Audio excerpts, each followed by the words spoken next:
एक बड़ा जहाज, सामने एक पुल। जहाज पुल के खंभे से टकराता है, पुल ताश के पत्तों की तरह बिखर जाता है।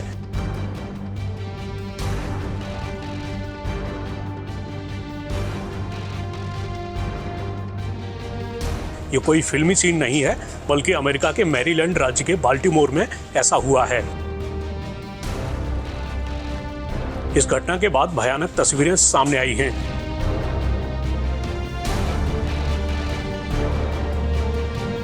ऐसे में सवाल उठता है कि ये सब आखिर हो कैसे गया। तो चलिए इस मामले की हर बड़ी बात से आपको रूबरू करा देते हैं। जहाज का प्रबंधन करने वाले सिनर्जी मरीन ग्रुप ने एक बयान में कहा कि इस जहाज पर 22 क्रू मेंबर थे और ये सभी भारतीय थे। संबंधित अधिकारियों ने बताया कि सिंगापुर का झंडा लगे जहाज डली में बिजली संबंधी समस्या थी और इसके पुल से टकराने से कुछ देर पहले ही परेशानी में होने का संदेश दिया गया था।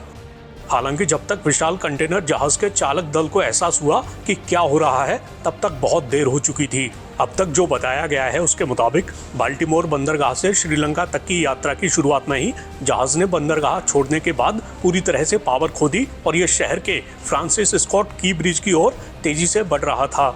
जो हो रहा था उसे रोकने में चालक दल असमर्थ था और आखिरकार जहाज पुल के खंभे से टकरा गया।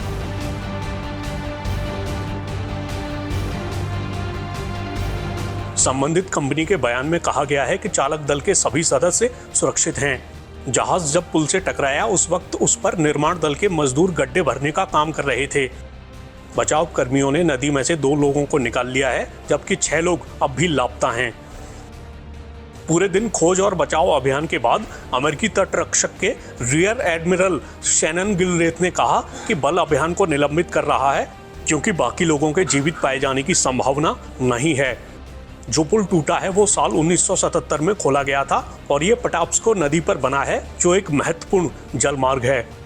मैरीलैंड के गवर्नर वेस मूर ने बताया कि मालवाहक जहाज के चालक दल ने पोत के पुल से टकराने से पहले अधिकारियों को बिजली संबंधी समस्या के बारे में सचेत किया था, जिससे पुल पर यातायात को सीमित किया जा सका। मूर ने कहा, ये लोग नायक हैं, उन्होंने लोगों की जान बचाई है।